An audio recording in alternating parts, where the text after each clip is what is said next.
One of the major thinking mistakes that line managers make is that when it comes to progressive change in organisations, they believe they have to own the solutions and become very good at pitching those ideas in order to get people to buy into them and implement the solutions and create organisational change. But that's a limiting thought process in that, first of all, in order for a manager to thrive in that environment, thinking that way, they need to be an expert in the content itself. They can't move sideways. They can't go to a place where they don't have content knowledge or content expertise.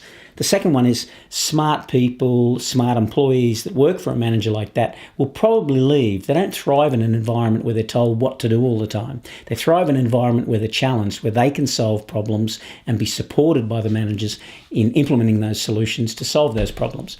And the third thing, the monkey is always on the back of the line manager.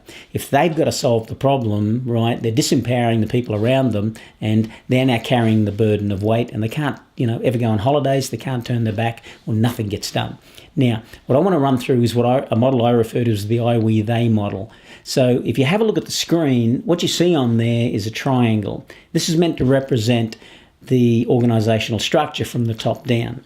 Now, if I add in the words I, we, they, these become important in explaining the model and also understanding the relationship between key components and how a manager should think when they want to create a culture of business improvement or continual improvement. Now, when I refer to I, what I'm referring to is I, the manager. When I'm referring to we, I'm talking about myself and the people who work for me. And when I talk about they, I'm talking about those people who work for me, excluding me. So the way it works is this. My role as the manager or the leader is to focus people. It's to get people to give their attention to specific gaps that are important to me. Now, I don't own the objective or how far they can close those gaps. What I do is own what they focus on. The second part of the model is the we part, and that's where we agree on the target or the objective or the goal we want to achieve. This is particularly important in that if you want people to be more effective in solving problems, have them work towards closing a gap or achieving an objective that they believe in. If they don't believe in it in the first place, it's going to be very difficult for them to, want to put energy and expertise and effort into actually solving this problem when in fact they don't believe the target is achievable.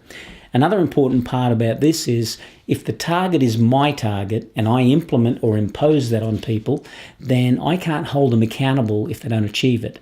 I've got to hold myself accountable in order for them not achieving it, in order to be fair in a situation where they don't achieve it.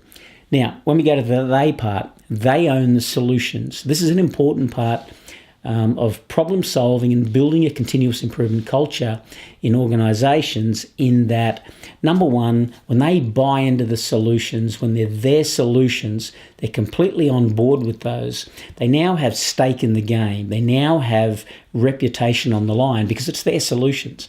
I can hold them accountable for that.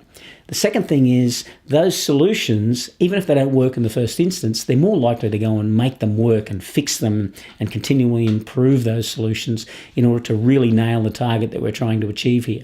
Now, as a manager, my job is not to question the solution. My job is to question the process of how they come up with the solutions and validate the quality of those. And that's achieved through asking great questions like, how did you come up with your solution? How do you know this is treating a cause? How do you know that this will solve the problem? How do you know that people will buy into this? How do you know it won't fail? Those types of questions, because they validate the quality of that solution. Now, we can add to the bottom of this model by turning the pyramid upside down, as you see down the bottom there. And I'm going to put the word I in there. Now, the intent of this is to recognize that if I have all of the situation above in place, we agree on a target or an objective, they own the solutions in achieving that target or objective, then it's my job to now work for them. This is that reverse pyramid where I support them in achieving those targets and implement and coming up with solutions. And the questions that I would ask someone who worked for me in this situation would be, are we on track for achieving this? Yes or no? If they say no, then I ask them, what can I do to help you get back on track? It's my job to support them in that situation. Now, a couple of benefits of actually thinking this way.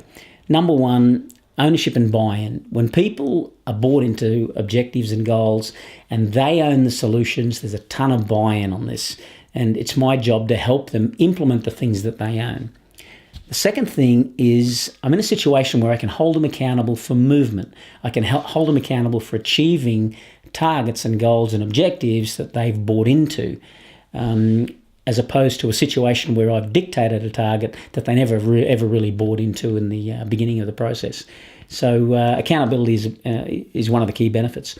The third thing is we become an organisation where we serve each other. They're serving me by helping me achieve specific objectives that close gaps that are important to me, and I'm serving them through supporting them in the process of solving those problems. So we have a two-way process of serving one another, and that's a healthy culture in any organisation. The fourth thing is that continual improvement can become, first of all, more pleasant for people.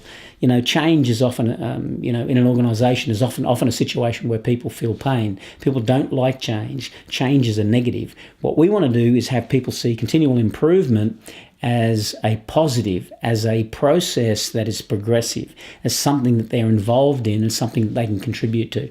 So this is important in creating that culture. And the very last thing is it's freedom for I, freedom for you, freedom for the managers, in that we don't have the monkey on our back. We don't have to solve all of the problems.